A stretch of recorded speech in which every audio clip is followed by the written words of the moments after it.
Bonjour à tous, ici Graham. Aujourd'hui, je vous présente un guide sur comment rush un nouveau serveur de façon optimale. Pour commencer, je vais vous tester. D'après vous, où faut-il aller en partant de Noseville le niveau 1 au tout début pour atteindre le niveau 55 le plus vite possible? Allez, vous avez 5 secondes. Si vous avez dit direction les Dander et de rush les quêtes, etc., alors je vous conseille de regarder la vidéo jusqu'au bout parce que je vais vous présenter d'autres méthodes.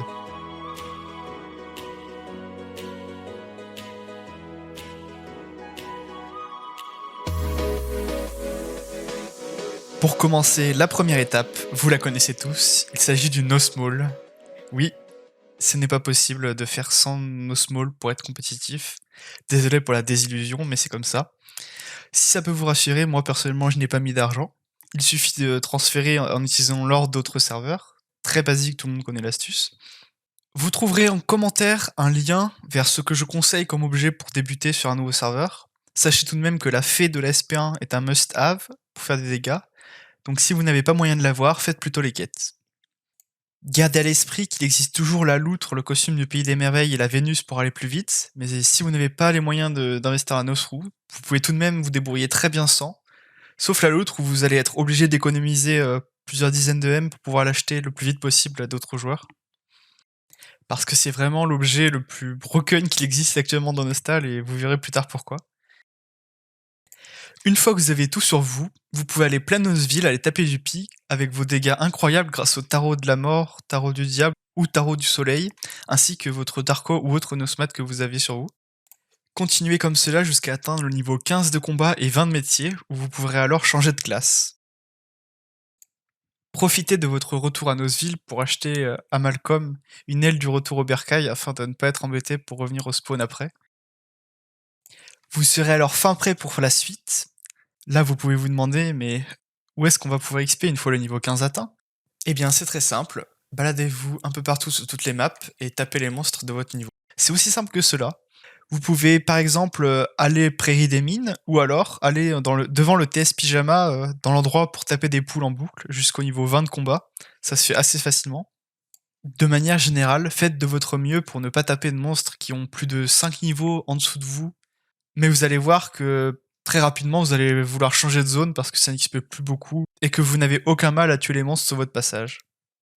Rapidement, vous devriez atteindre le niveau 20 de combat, et puis rapidement aussi 8 de métier. Lorsque vous sentez que vous avez les moyens de vous acheter quelques attaques, n'hésitez pas à revenir à Noseville grâce à l'amulette achetée précédemment, et d'aller voir tout de suite Calvin Coach pour apprendre les sorts les plus importants pour votre classe. En mage, ça serait par exemple la tornade, le heal, le cube de pierre. En escrimeur, pareil, toutes les attaques qui tapent en zone comme la vague monde. Et en archer, le tir précis avec la féo par exemple. Dès lors que vous commencez à vous ennuyer, n'hésitez pas à monter au-dessus et d'aller directement vers l'entrée du temple Fernon. Pensez également à la mine nord, qui est une sacrée astuce si personne n'y va. Mais de manière générale, les mobs donnent tous à peu près autant dans ces zones-là, donc allez là où il y a le moins de gens possible. Pensez également que les Koaren du début de l'entrée du temple donnent tous l'arme secondaire pour archer, escrimer et mage qui vous permettront d'avoir un peu plus de dégâts. Ensuite, tout dépend de si vous pouvez aller faire vos ADT sur le serveur. Dès que vous êtes niveau 30, c'est la meilleure façon d'aller jusqu'au niveau 36 et ensuite de faire votre SP1. Mais s'il n'y en a pas, alors débrouillez-vous avec les monstres des alentours et continuez comme vous avez fait depuis le début finalement. Néanmoins, sachez que vous pouvez utiliser une bénédiction d'Anceloan dans vos ADT, ainsi que des tarots, et que cela vous permettra de faire 30 à 36 sans aucun souci. Quelques astuces en vrac pour clore cette partie. Sachez que vous aurez besoin de réputation pour porter votre SP1, et qu'au début ça va vous faire défaut étant donné que vous n'avez pas fait vos quêtes. Ne vous affolez pas, les ADT donnent un peu de réputation, mais attention, si vous perdez tout, ça ne suffira pas. Il faut en gagner au minimum 3 pour pouvoir porter la SP. Si vous n'avez pas réussi à en gagner au moins 3, faites le test SP1 plusieurs fois jusqu'à avoir suffisamment de réputation. Maintenant, le dernier obstacle que vous pouvez imaginer concernant la SP1 va être le niveau de métier. Là, il n'y a pas de secret, il va falloir tuer des monstres en boucle jusqu'à atteindre 20 métiers, mais ça va être assez rapide si personne ne rentre dans vos pattes. Oubliez la pleine comète, c'est la pire astuce du monde, il y a toujours des centaines de personnes là-bas et vous gagnez autant d'XP que sur une autre map. Privilégiez donc le temple Fernon où vous pourrez XP tranquillement jusqu'à votre SP1. Une fois que tous les prérequis sont bons, dirigez-vous Port Alveus, ou Port Alveus, je sais pas comment vous dites ça, pour ensuite aller en acte 4 et faire la deuxième partie de cette aventure.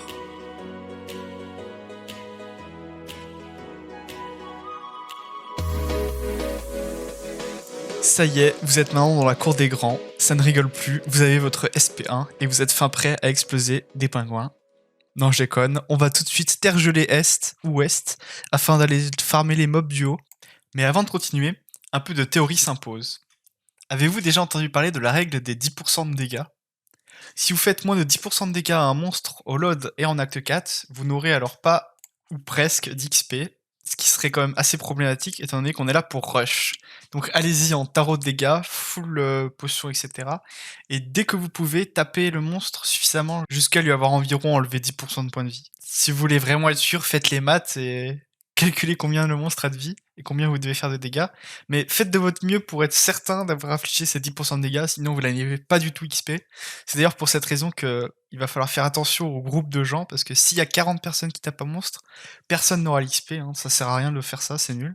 Donc quand vous sentez que vous pouvez vous barrer en toundra et faire la même chose avec moins de personnes, n'hésitez pas à y aller. Ce sera tout aussi bien si vous gérez les monstres.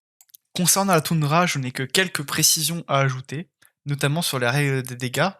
Si vous êtes archer, privilégiez les basiliques qui sont de type feu, sinon vous n'arriverez jamais à faire vos dégâts, tandis que si vous êtes mage et escrimeur, privilégiez les loups qui sont de type eau. De cette façon, vous devriez pouvoir XP sans problème, même s'il y a une dizaine de personnes derrière vous. Notez que les renards auto sont intermédiaires et que les protas vous donnent vraiment très peu d'XP. Donc privilégiez vraiment les mobs qui donnent davantage, jusqu'au niveau 55, afin de pouvoir, vous le voyez venir, LOD.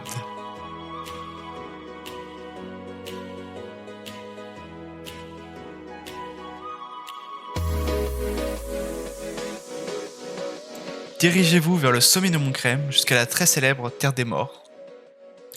Pour être optimal, il faudrait que vous soyez maximum 6, étant donné que si vous êtes davantage, vous risquez de gagner moins d'XP et de ne pas faire vos 10% de dégâts. Votre première mission à l'ouverture du LOD est de drop des fontaines du sauveur, ou potions de rédemption, qui vous permettront de respawn après l'apparition de la corne, qui va vous faire beaucoup de dégâts étant donné que vous n'avez pas de stuff. D'ailleurs, pour cette raison, au début, je vous conseille de continuer de jouer en tarot dégâts au lieu de partir directement en tarot XP, sinon vous risquez d'avoir beaucoup de mal à tuer les monstres. Continuez du coup comme ça jusqu'au niveau 63, où vous aurez normalement tous l'arme qui permettra de faire plus de dégâts. À ce stade et à l'aide d'une loutre, vous pourrez même FM assez facilement. D'ailleurs, lorsque vous pourrez gérer vos FM, j'ai un conseil, n'hésitez pas à switch de tarot en tarot étoile lorsque les monstres n'ont plus de vie dans l'aggro, afin comme ça de bénéficier non seulement des dégâts, mais en plus de l'XP en même temps. Lorsque la corne est là, c'est 3 fois plus d'XP, mais également beaucoup plus de danger. N'hésitez pas à la bloquer en essayant d'avoir le moins de morts possible afin de pouvoir continuer à load pendant toute l'heure. Ensuite voilà, vous continuez de faire des loads comme ça en boucle, jusqu'à atteindre le niveau pour pouvoir faire le FM canard, puis les chevaliers, puis les landers, etc. Vous connaissez le jeu. Si vous ne connaissez pas le jeu dans ce cas-là, je vous mets une vidéo en fiche sur comment faire un load chevalier. Autrement, après ça, vous pouvez avoir 2 objectifs, soit de rush 85 pour pouvoir ensuite aller tout oublier, soit de rush 88 et de continuer acte 6.2. Bon, je vous conseille quand même dans tous les cas d'up 88, étant donné que sans stuff honorable, vous n'allez pas pouvoir faire grand chose sur le jeu, mais la tour oubliée qui a été popularisée par G-Star est une réelle alternative à l'acte 6.2 qui vous permettra de passer plus 10 sans utiliser le moindre stuff quasiment. Je vous mets ces vidéos en fiche également. Et voilà, on a fait le tour. Merci d'avoir regardé cette vidéo jusqu'au bout. N'hésitez pas à vous abonner. Non, parce que c'est un peu cringe, j'en ai même pas 300. J'espère que vous aurez quand même appris 2-3 trucs sur cette vidéo. Et avant de partir, je vous laisse un petit gameplay en acte 4.